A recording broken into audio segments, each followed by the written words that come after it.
APO की date आ गई है, उत्तराखंड एपीओ की। और आपका 21 नवंबर को एग्जाम होगा, बता दिया जाए।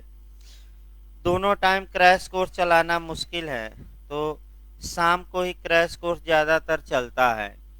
तो जो लोग शाम को नहीं आ पा रहे हैं, आपका लाइव क्लास भी चलता है, तो आप लाइव क्लास के माध्यम से क्रैश कोर्स पढ़ लीजिए। यानी कि दोनों टाइम आने की आवश्यकता नहीं है।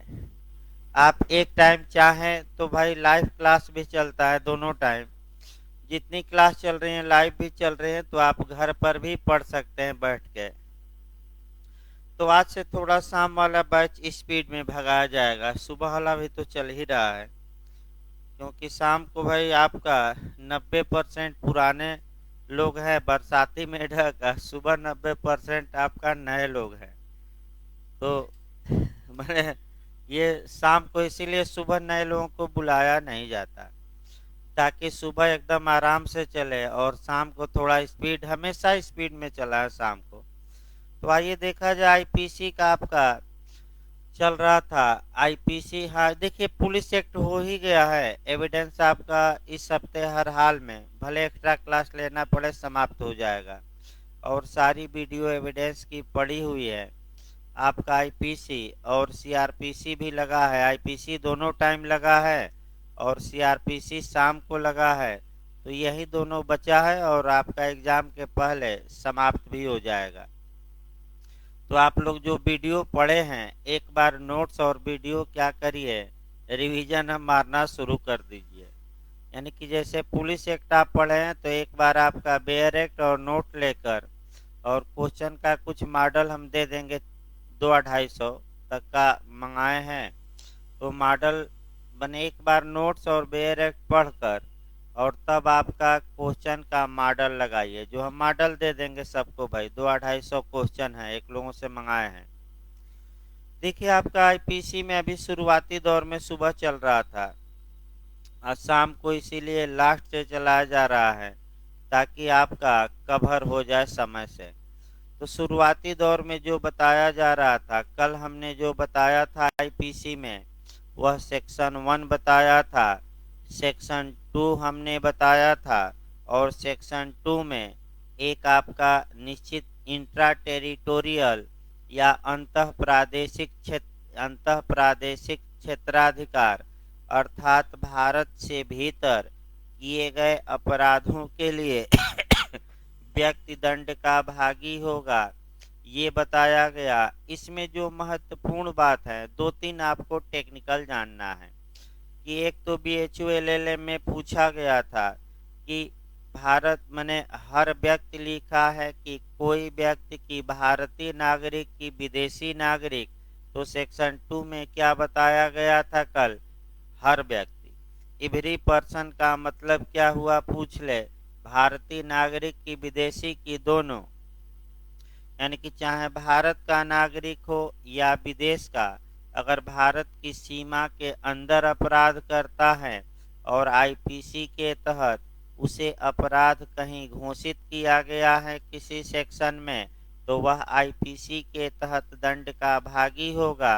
लास्ट शब्द पर भी गौर करना है, अन्यथा नहीं। अन्यथा नहीं काफी महत्वपूर्ण शब्द है, और यहाँ से आपका सिद्धांत बन सकता है कि विधि के बिना ऑफेंस नहीं हो सकता, क्राइम नहीं हो सकता। ये आईपीसी की किस धारा में प्रिंसिपल समाहित हैं, तो ये अन्यथा नहीं से ही निकलता है, और किस में समाहित हैं, दो में। इसको कोरिलेट भी करके पढ़ना है। कोरिलेट करके ये पढ़ना है कि संविधान के किस आर्टिकल में विधि के बिना अपराध नहीं हो सकता समाहित है, तो आर्टिकल 20 के क्लाज 1 मारिएगा, protection against ex post facto law में, उसी में और बातें समाहित हैं। इसके बाद देखिए, धारा 3 और 4 का भूमिका भी बांधी गई थी। फिर एक बार 2-3 मिनट देखिए, तब आपका सेक्शन शुरू किया जाए। इधर के जो सेक्शन होते हैं आपका 2-3 दिन में आपका 50-55 तक पहुंच जाते हैं, क्योंकि इधर आपका ज़्यादातर प्री के लिए पढ़ना है। और मेंस के लिए धारा 3 और 4, फिर धारा 34 पढ़ना है। ये दो इधर के बीच के मेंस में पूछे जाते हैं, नहीं तो और सब जितने हैं वह ज़्यादातर प्री में पूछे जाते हैं। तो आइए देखा जाए सेक्शन 3 और 4 का। आपका कल बताया गया था, फिर एक मिनट दोहरा दिया जाए। एक्स्ट्रा टेरिटोरियल जुरिडिक्शन या बाह्य प्रादेशिक क्षेत्राधिकार। बाह्य प्रादेशिक का मतलब हुआ कि भारत से बाहर किए गए अपराध। तो कल आपको बताया गया था और आईएएस में भी जीएस में ये क्वेश्चन बना था कि कौन भारत में ऐसा कानून बना सकता है जो भारत की सीमा के बाहर लागू हो। तो आईएएस में भी पूछा गया था प्री में एक बार। तो संसद बना सकती है कि राज्य बना सकते हैं कि दोनों, केवल और केवल पार्लियामेंट, गलत न हो। आईपीसी यानी कि केंद्र बना सकता है, राज्यों को पावर नहीं है।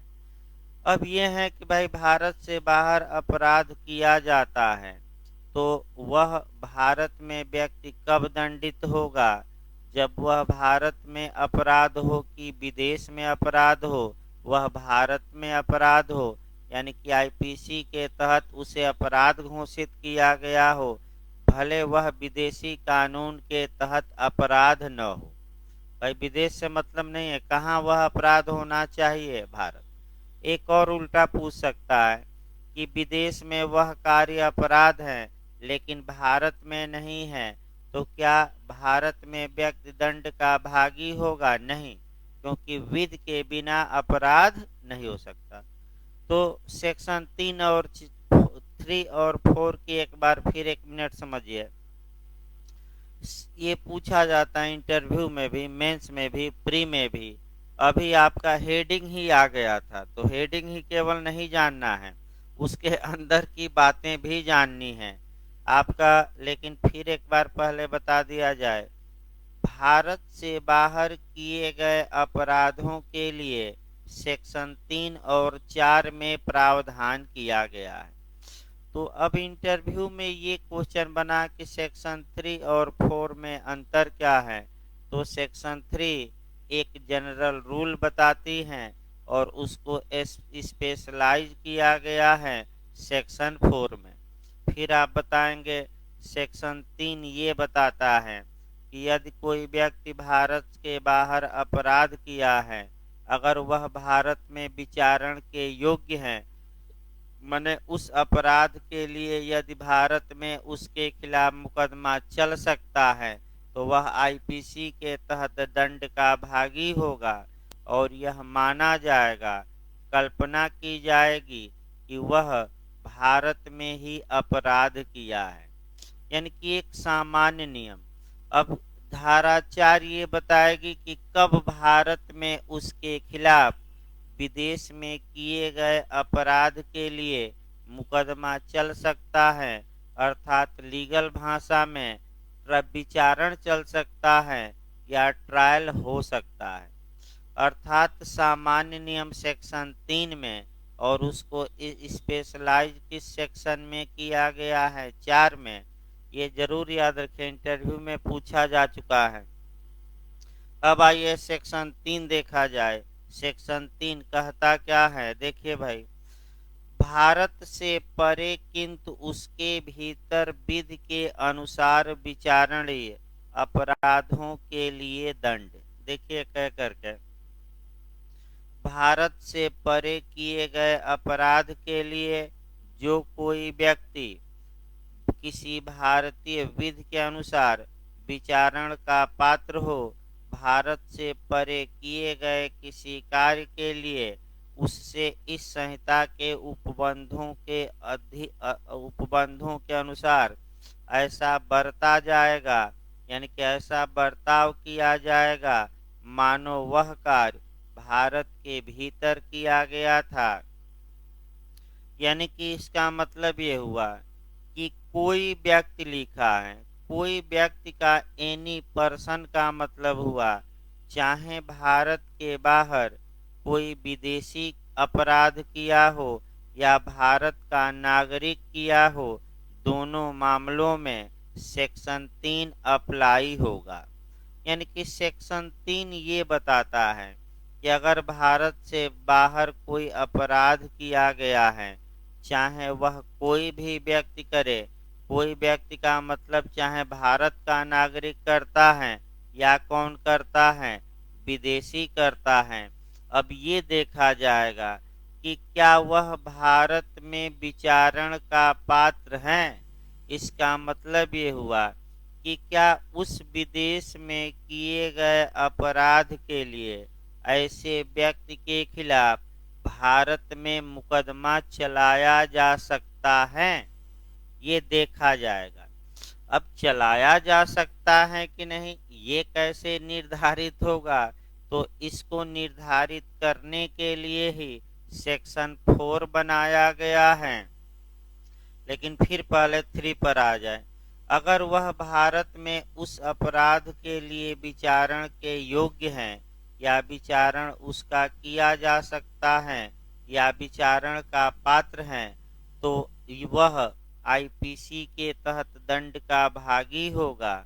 और ऐसी दशा में ये कल्पना कर ली जाएगी, ये मान लिया जाएगा, ये उपधारणा की जाएगी, ये अनुमान लगा लिया जाएगा कि वह जो अपराध किया है वह विदेश में नहीं किया है बल्कि कहाँ किया है, भारत में। ये माना जाएगा, मैं कई बार बताया हूँ, वास्तव में वो सही नहीं है, बल्कि एक कल्पना कर ली जाती है कि वह कहाँ अपराध किया है, भारत। अब सेक्शन जहां तक 4 की बात है, सेक्शन 4 आपका हेडिंग ही इस बार पूछी गई थी और सेक्शन 4 में एक जगह अभी हेडिंग केवल दिया था। सेक्शन 4 से भी बीएचयू एलएलएम में भी क्वेश्चन बना है एक बार, फिर आपका अभी हेडिंग से भी बना और कुछ समस्यात्मक क्वेश्चन भी आते हैं कंपटीशन में।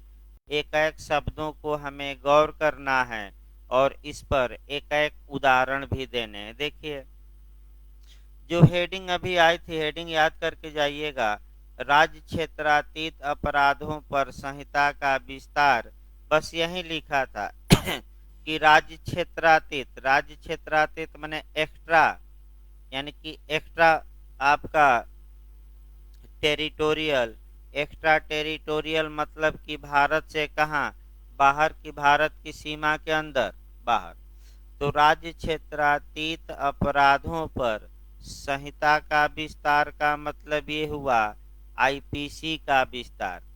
अर्थात फिर एक बार कॉन्सेप्ट क्लियर करिए, सेक्शन 3 और 4 भारत से बाहर किए गए अपराधों में अप्लाई होगी। सेक्शन 3 एक जनरल रूल बताता है कि कोई व्यक्ति हो, चाहे देशी या विदेशी, अगर विदेश में अपराध किया है, अगर वह भारत में उस अपराध के लिए विचारण का क्या है, पात्र है, तो वह भारतीय विधि के अनुसार सजा का हकदार होगा और ये मान लिया जाएगा कि वह भारत के भीतर ही अपराध किया है।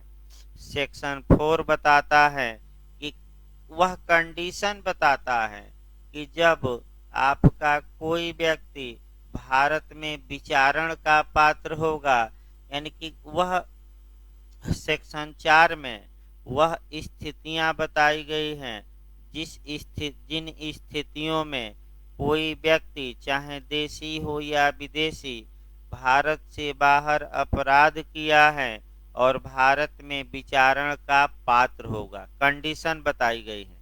अब देखिए क्या क्या कंडीशन है, आपका अच्छे से शब्द सह याद करना है, उदाहरण मैं बताऊंगा वो भी अच्छे से।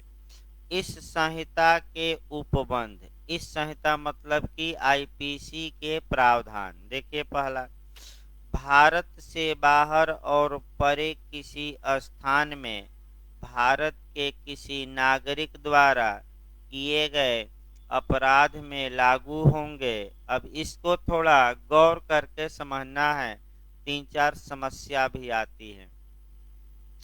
अगर भारत का नागरिक विदेश में कहीं भी कोई अपराध करता है तो वह भारत का नागरिक भारत में विचारण का पात्र होगा और आईपीसी के तहत दंडित किया जाएगा। अब यहाँ आपका 3-4 पॉइंट अच्छे से जानना है।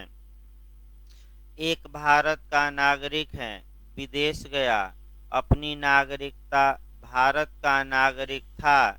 मान लीजिए 1 जनवरी को वह अपराध किया और 1 जनवरी को वह भारत का नागरिक था, तो क्या सेक्शन 4 के तहत उसके खिलाफ भारत में मुकदमा चलाया जा सकता है कि नहीं?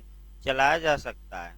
फिर दूसरा उदाहरण देखिए, 1 जनवरी को अपराध किया, उस समय भारत का नागरिक था और 2 जनवरी को भारत की नागरिकता त्याग कर दूसरे देश की नागरिकता ग्रहण कर लिया, तो क्या भारत में उसके खिलाफ उस अपराध के लिए मुकदमा चल सकता है कि नहीं? चल सकता है।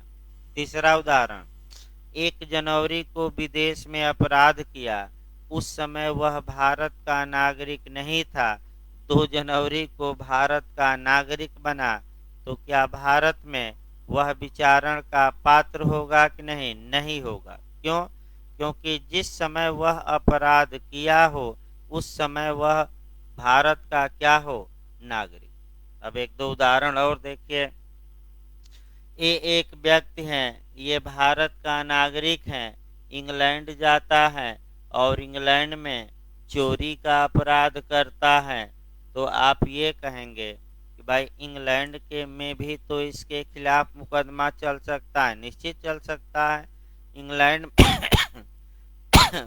इंग्लैंड में यह पकड़ा गया, इंग्लैंड में चोरी के लिए मुकदमा चला और उस चोरी के मुकदमे में यह सजा पाया, सजा काट के बाद भारत आया, काटने के बाद तो क्या भारत में उसी अपराध के लिए इस पर मुकदमा चलाया जा सकता है कि नहीं?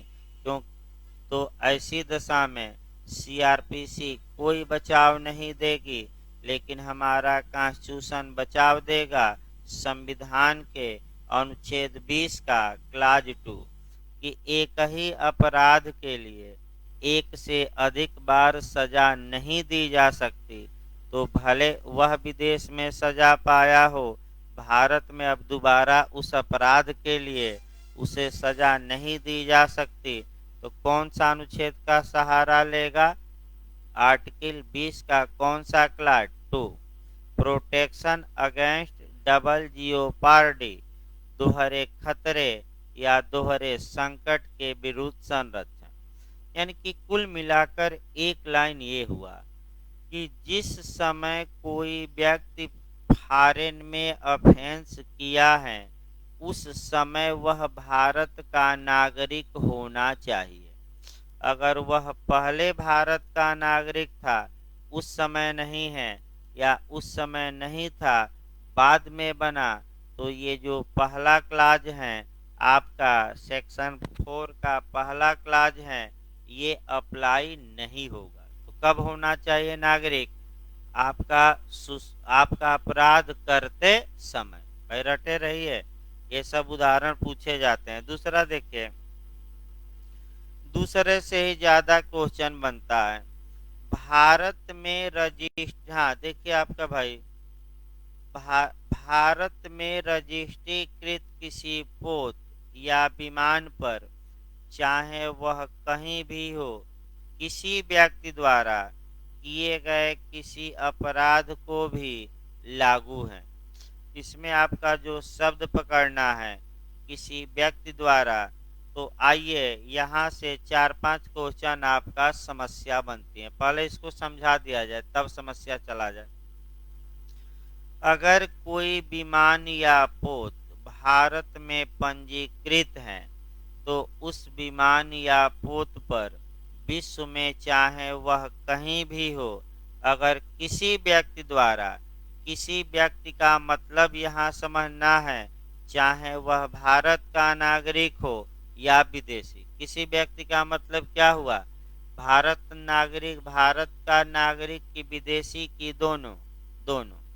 किसी व्यक्ति द्वारा अगर कोई ऑफेंस किया जाता है तो ऐसे ऑफेंस के लिए ऐसे लोग भारत में दंड के भागी होंगे, उन्हें भारत में सजा दी जा सकती है। अब देखिए 4-5 कैसे उदाहरण बनते हैं। एक भारत का विमान है, एक भारत का विमान है, इंग्लैंड में है और वहाँ दो विदेशी आपस में लड़ जाते हैं, तो क्या उनका विचारण भारत में होगा कि नहीं? एक शब्द मैं मिस किया हूँ यहाँ, देखिए एक शब्द मैं मिस किया हूँ, कौन सा? भारत का विमान है, लेकिन एक शब्द है कि भारत का ही केवल विमान न हो बल्कि भारत में पंजीकृत हो या रजिस्टर्ड हो। तो भरमाने वाला क्वेश्चन है, भारत का विमान है, इंग्लैंड में है और दो विदेशी आपस में लड़ जाते हैं, तो क्या वे भारत में आईपीसी के तहत दंड के भागी होंगे कि नहीं? नहीं होंगे। क्यों? क्योंकि वह विमान भारत में रजिस्टर्ड नहीं है। दूसरा उदाहरण देखिए, एक भारत का विमान है, भारत में रजिस्टर्ड है, आकाश में उड़ रहा है, इंग्लैंड के ऊपर उड़ रहा है। अब वहां देखिए अपराध करा देना है। अगर भारत का नागरिक भारत के नागरिक के प्रति अपराध करता है या कोई भारत का नागरिक विमान में विदेशी के प्रति करता है या एक विदेशी दूसरे विदेशी के प्रति करता है या कोई विदेशी भारत के नागरिक के प्रति करता है, विमान या पोत पर करता है अपराध, और वह विमान या पोत भारत में क्या है? रजिस्टर्ड। तो इन चारों दशाओं में ऐसे लोग आईपीसी के तहत दंड के क्या होंगे? भागी। रटे रहिए, 4 दशा में एक बार बताया।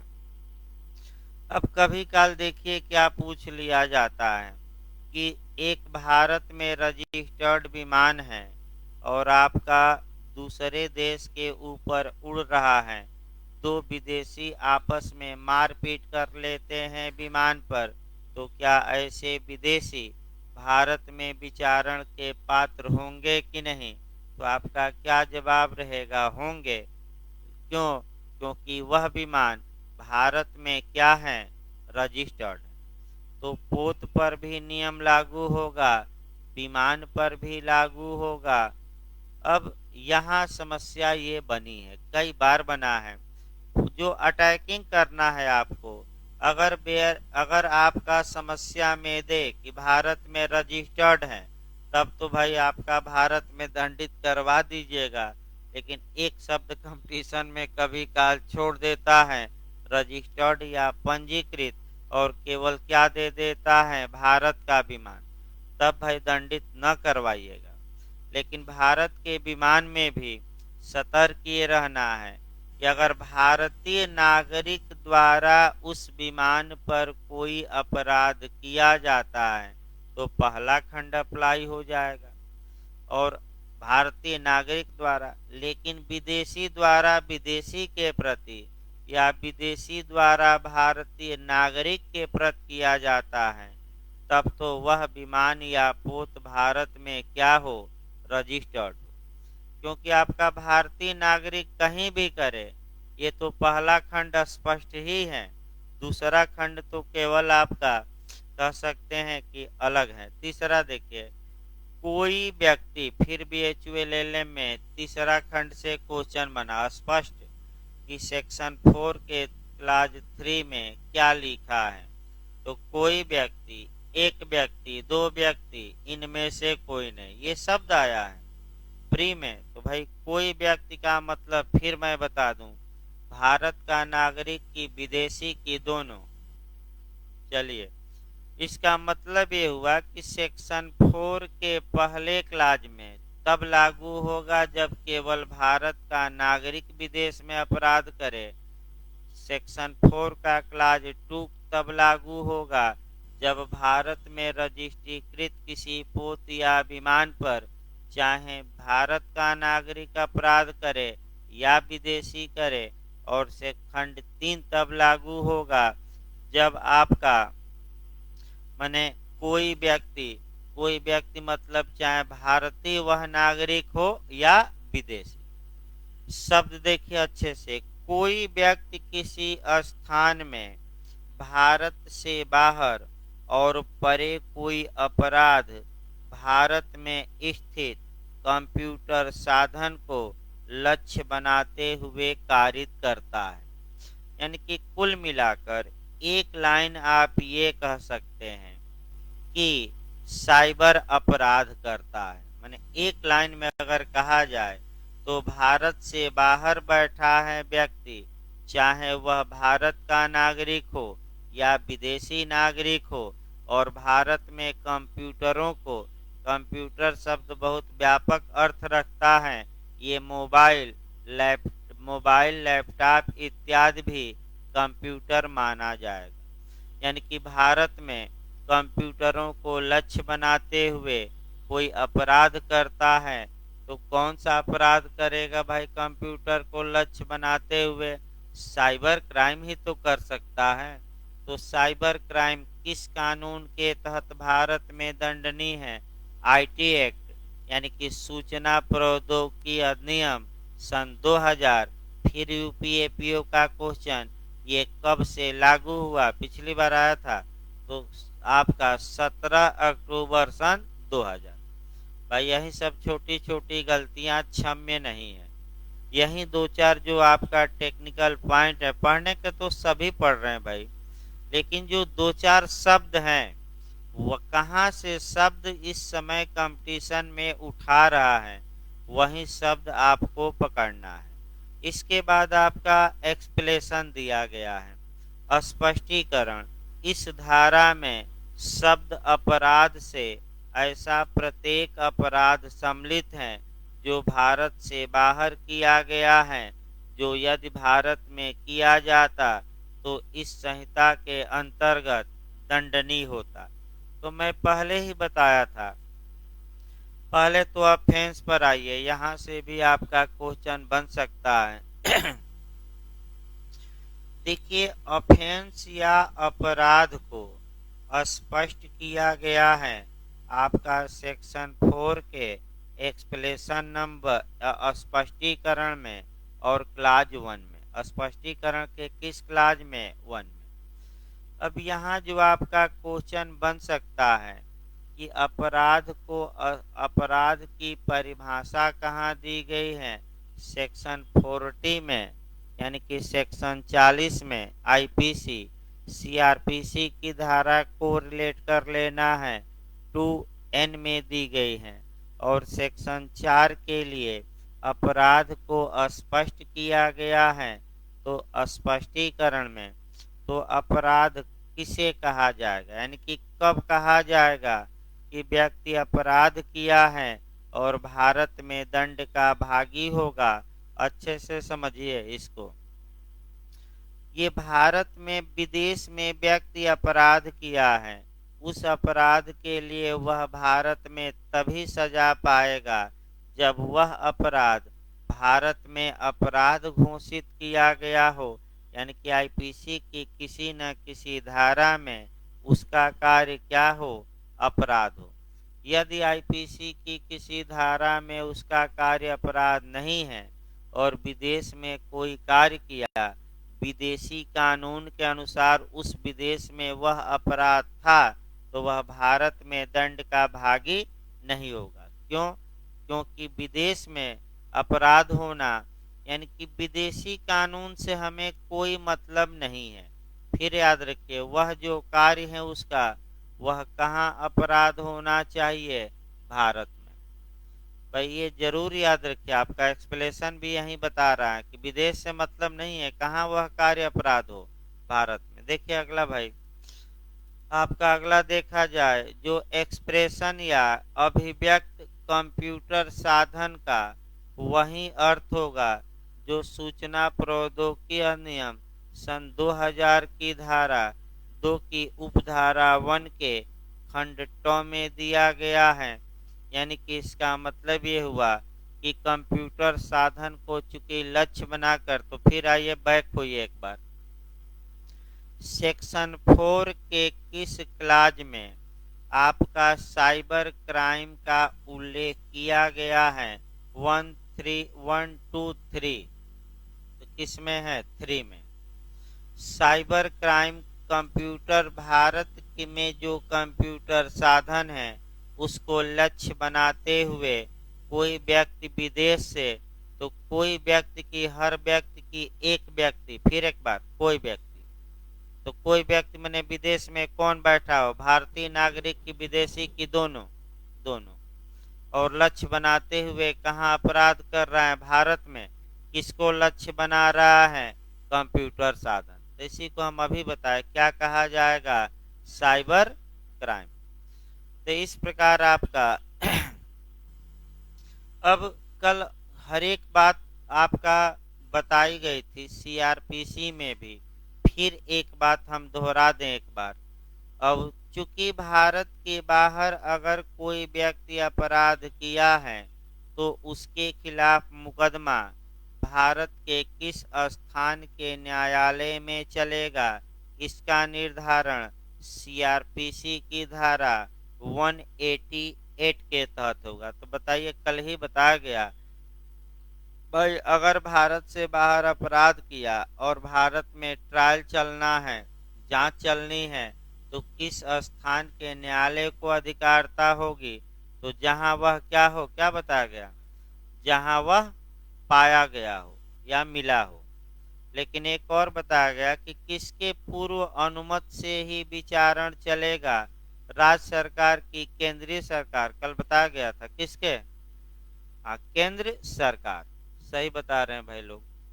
अब इसके साथ सीआरपीसी की धारा 189 भी उत्तराखंड ज्यादा पूछा जाता है कि भारत से बाहर अपराधों में एविडेंस कलेक्ट करने के लिए क्या जारी 189 में होगा?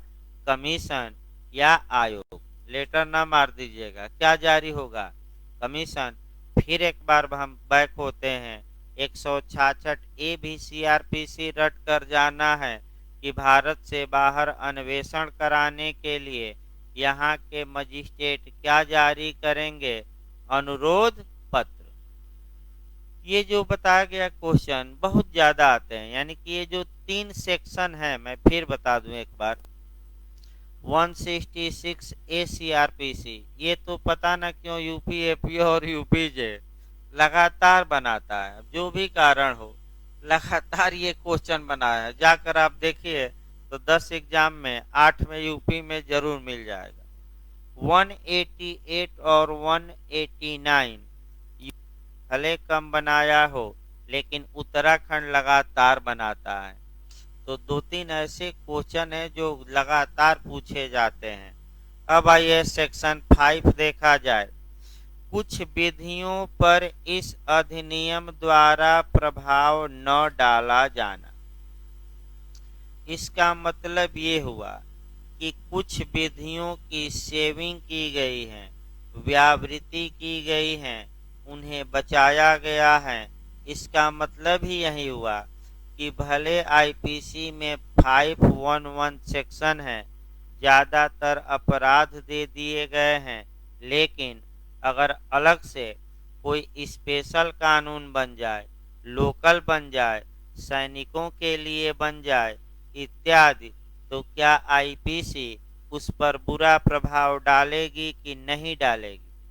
नहीं डालेगी। तो 2-3 कानून तो बताइए। तो पहले एससी एसटी एक्ट अलग से कानून बन गया, तो क्या आईपीसी उस पर बुरा प्रभाव डालेगी?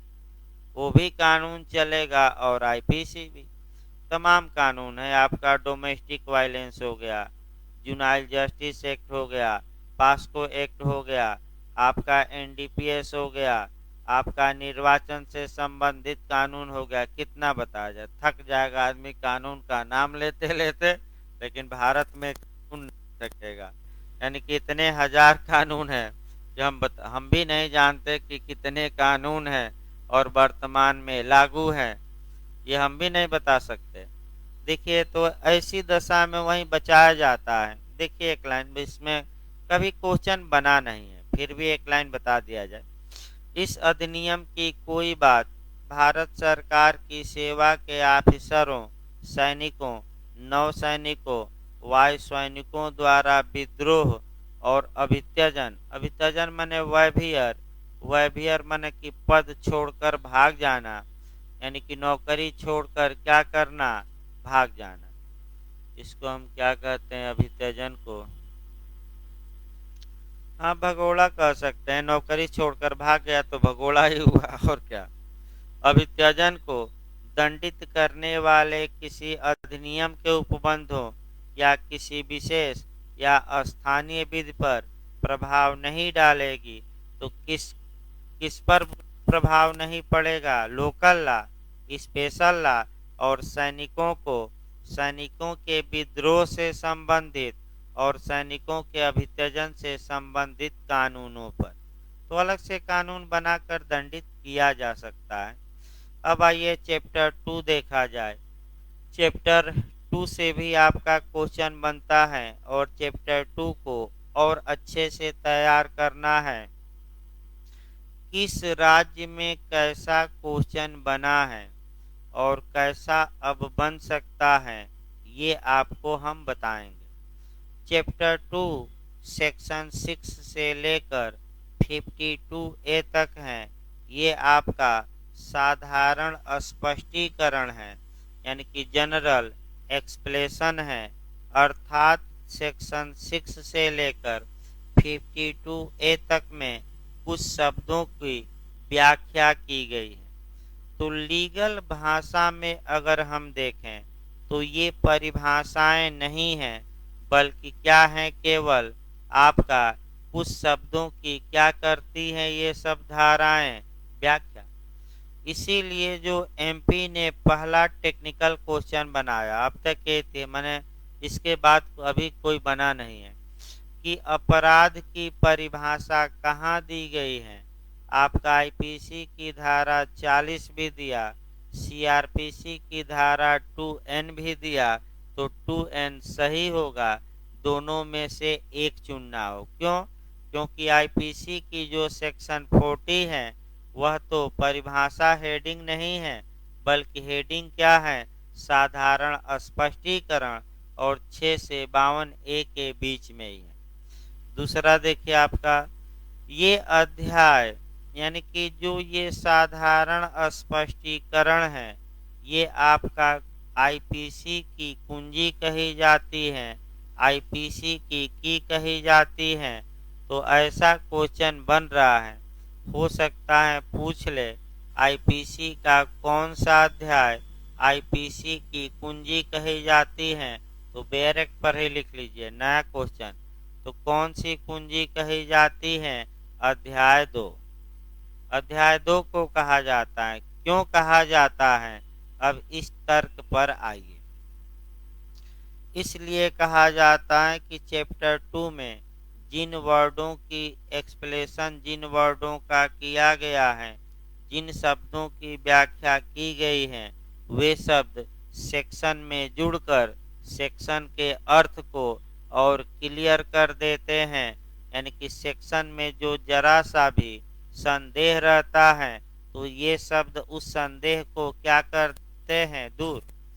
अब एक उदाहरण देखिए, एक संदेह बनाया जाए और उस संदेह को क्या करवाया जाए, दूर। देखिए चोरी का ही अपराध बता रहे हैं। चोरी का अपराध है और 5 आवश्यक तत्व हैं।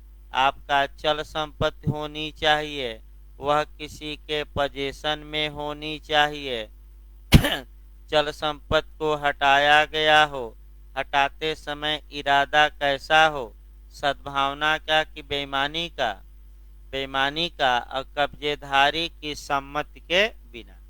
अब एक जगह जो क्वेश्चन आया था, देखिए मैं एक दिन बताया भी था, यानी कि हल्का सा इतना 2 शब्द घुमा दे रहा है और इतना बताने के बावजूद भी लोग पूछना शुरू कर दे रहे हैं। 1-2 लोग ऑनलाइन वाले, मैं लगातार शाम वाले बैच में बताया हूं कि अगर सम्मति से संपत्ति हटाई गई है तो चोरी नहीं होगी, और सम्मति के बिना हटाई गई है कब्जेधारी की, तभी चोरी होगी।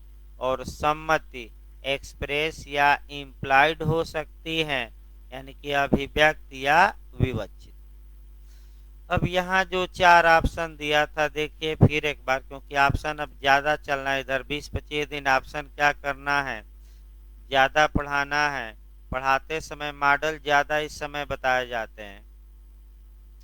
निम्नलिखित में से कौन चोरी का आवश्यक तत्व नहीं है, या चोरी के बारे में कौन सही नहीं है। आपका पहला दिया था कि संपत्ति चल संपत्ति होनी चाहिए, सही है। संपत्ति को हटाया जाना चाहिए, सही है। आपका संपत्ति को संपत्ति कब्जेधारी की सम्मति के बिना हटाया जाना चाहिए, ये भी सही है।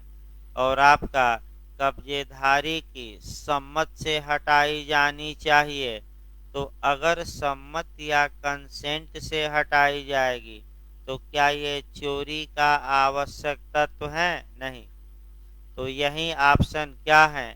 गलत है, चोरी का आवश्यक तत्व नहीं। ये क्वेश्चन आया हुआ है, ऐसे क्वेश्चन आपको सतर्क रहना है।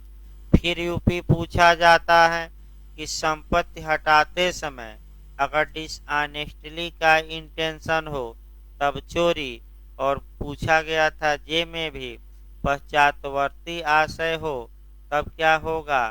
बेईमानी का आपराधिक दुर्विनियोग। हाँ भाई, वैकेंसी के भी बारे में बता दिया जाए। आपका यूपीएपीओ की वैकेंसी हो सकता है, पता करा गया था, दिवाली बाद आए, यानी आपका दीपावली बाद चांद से आने का, और पता करवाया गया था, तो सही है। आपका उत्तराखंड आप देंगे तो उत्तराखंड आपका डेमो लीजिए। जो नए लोग हैं आप फाइनल किस में करिए? यूपी में। अब पुराने लोग तो भाई दोनों जगह आप डेमो क्या लेंगे? पुराने लोग डेमो तो नए लोग लेते हैं ना। अब पुराने लोग मैंने डेमो लेते नहीं, आते हैं तो फीस जमा करते हैं। नए लोगों को भाई डेमो चाहिए। सर की बात सही बात है, सर की बात समझ में आए न आए, भाई समझ में आएगी तभी तो पढ़ेंगे, यानी कि तभी तो पप्पू क्या होगा? पास होगा। 30 को है कि 31 को? 31 तारीख को कि 30 को? 31 को नहीं आई भी। हाँ, तो सारे पप्पू इस बार बाहर चले गए हैं भाई। देखिए आगे बताया जाए। अब हमें कुंजी बताना था, कैसे कुंजी है थोड़ा अच्छे समझिए, इंटरव्यू में पूछा। ये देखिए चल संपत्ति की परिभाषा धारा 22 में दी गई है, तो ये चल संपत्ति का राज कौन खोल देगी? धारा 22। कब्जा की जहां तक बात है धारा 27 है, तो ये राज खोलेगी। और बेईमानी कहाँ परिभाषित है? 24 में। तो ये जो शब्द हैं चोरी में, जो तीन शब्द ये हैं, इनका अर्थ क्लियर करने के लिए ये 6 से 52 ए के बीच में जो सेक्शन है ये अप्लाई होंगे। अतः और इनके शब्द जो एक एक शब्द हैं इनके अर्थ को क्या करेंगे? पूरी तरह क्लियर। अतः इसीलिए अध्याय 2 को आईपीसी की क्या कहा जाता है? कुंजी। अब सेक्शन को कुंजी देखिए कैसे कहा जाता है। अगर यही क्वेश्चन घुमा कर पूछ ले कि अध्याय 4 की कुंजी कौन है, तो अब अध्याय 2 नहीं, सेक्शन 6 यानी कि अध्याय 4 की कुंजी पूछे, यानी कि 76 से लेकर 106 तक की कुंजी पूछे, जनरल एक्सेप्शन की कुंजी पूछे, यानी कि सामान्य अपवाद की कुंजी पूछे, तो पूरा अध्याय न मारिएगा। कौन मारना है? 6। अब 6 कैसे अध्याय 4 की कुंजी है? आपको पहले बेरेक्ट से नहीं, पहले आपको समझना है और तब बेरेक्ट। यही एक इधर धारा है जो थोड़ा समय लेगी, क्योंकि एक क्वेश्चन आजकल इस पर पूछा जा रहा है। देखिए सेक्शन 6 शुरू किया जब भाई आपका अध्याय 2 की भूमिका हो गई, अध्याय की 2 की जब भूमिका हो गई तो कौन सा सेक्शन शुरू किया जाता है? 6। और कोरिलेट करके पढ़िएगा, यानी कि जो भी आप पढ़ेंगे कोरिलेट करके पढ़िएगा। देखिए कौन कौन धारा पढ़नी आईपीसी की। एक सेक्शन 6 पढ़ना है, सेक्शन 6 के बाद 76 से लेकर 106 पढ़ना है। इसके बाद सेक्शन 40, 41, 42 पढ़ना है, ये आईपीसी में। फिर आपका जनरल एक्सेप्शन देखना है, साधारण अपवाद, साधारण अपवाद हमें पढ़ना है। फिर इसी के साथ विशिष्ट अपवाद पढ़ना है, यानी कि स्पेसिफिक एक्सेप्शन। और इसी के साथ एविडेंस की धारा 105 पढ़ना है। अभी पूछा गया था आपका बिहार में भी, साक्ष्य अधिनियम की कौन सी धारा पढ़नी है? 105। यानी कि सबसे पहले एरिया कवर की जाती है कि आपका एरिया क्या है, तो फिर बता दिया जाए आपका इतनी जब सेक्शन 6 पढ़िए तो इतनी एरिया को कवर करके पढ़ना है, और तब बिल्कुल कंसेप्ट सेक्शन 6 का कवर हो जाएगा। अब पहले हम एक्सेप्शन से चलते हैं, यानी कि पहले हम यहाँ से समझा दें, आपका बिहार और इत्यादि राज्यों में भी यहाँ क्वेश्चन बना है, अभी बना भी था, जो मैं उदाहरण दूंगा। यानी कि उदाहरण अब ऐसा दिया जाए कि सामाजिक कम और कानूनी ज़्यादा। जब एग्जाम का समय रहता है नज़दीक, तो कानूनी उदाहरण ज़्यादा और सामाजिक अपने आप क्या हो जाता है? कम। तो देखिए ध्यान से, पहले देखिए भाई, पहले तो ये बताइए कि अपवाद जो होते हैं वह होते क्या है?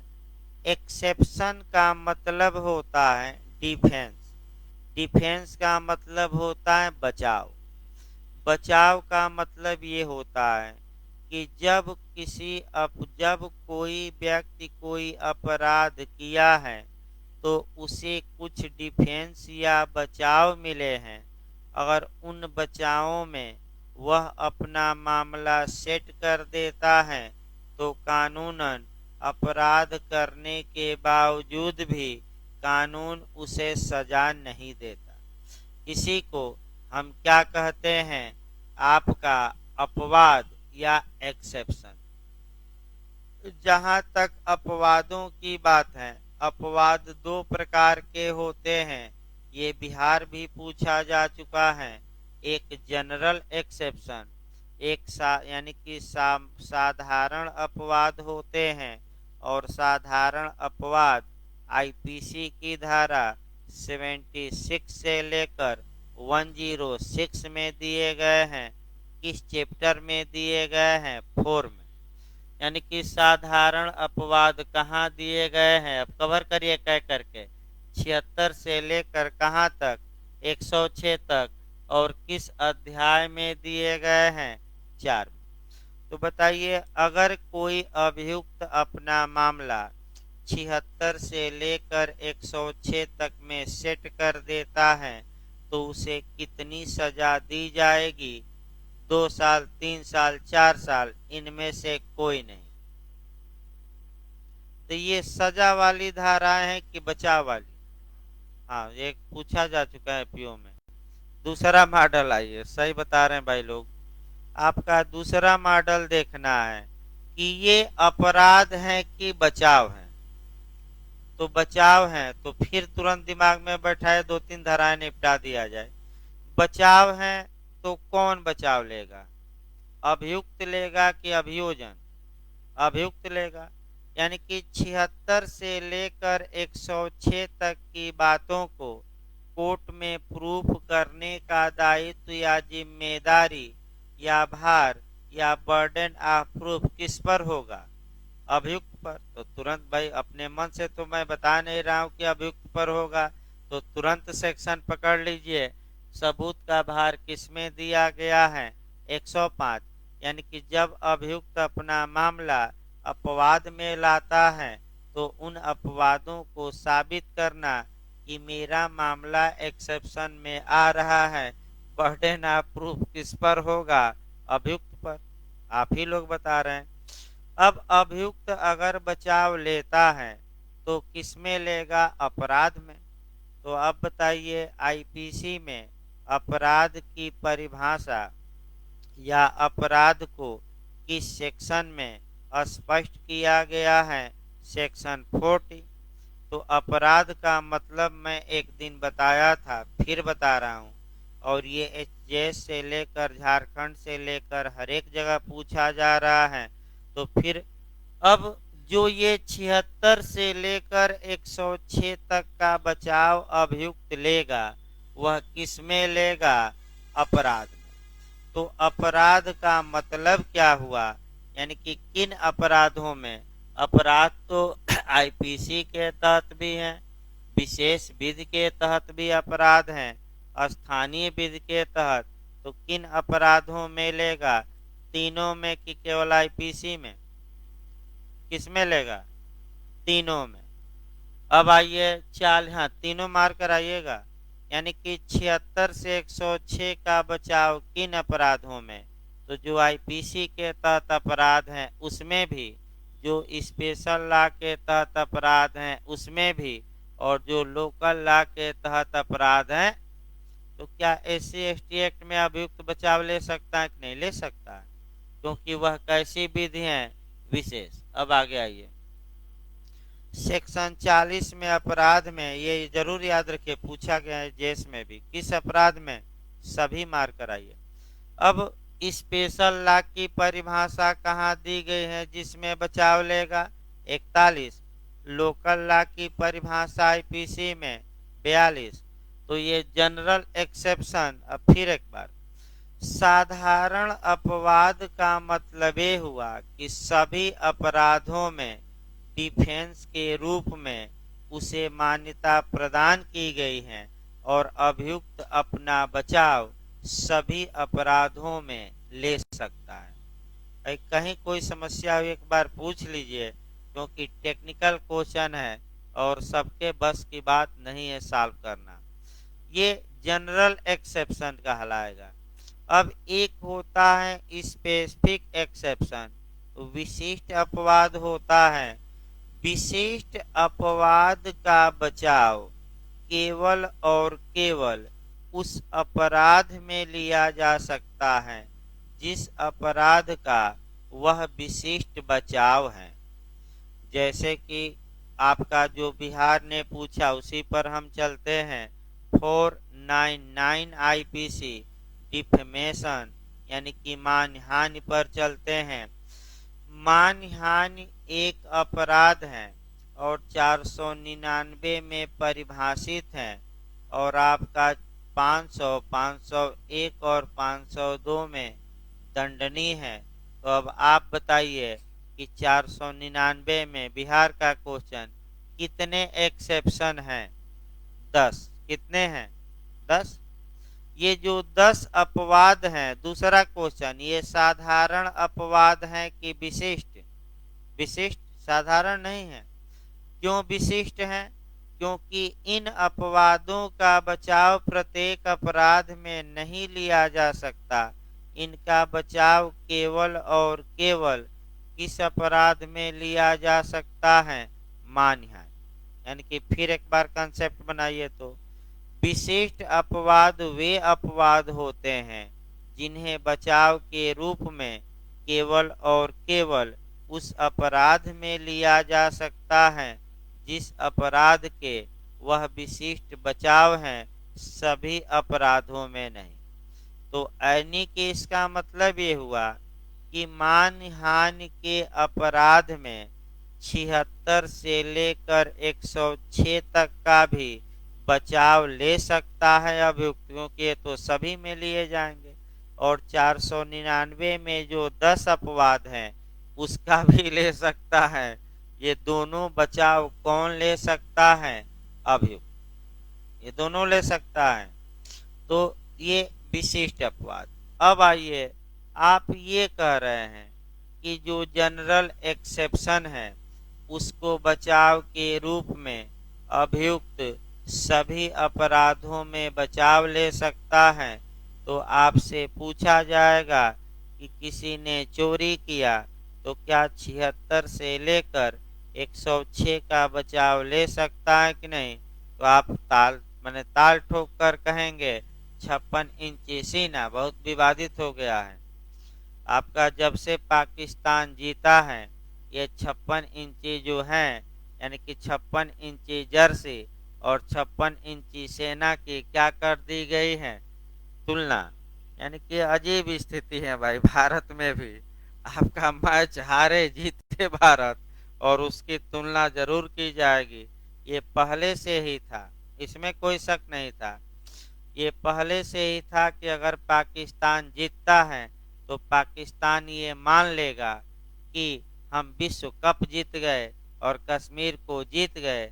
और वहां के मंत्री बयान दे ही रहे हैं भाई, गृह मंत्री से लेकर तमाम मंत्री बयान दे रहे हैं।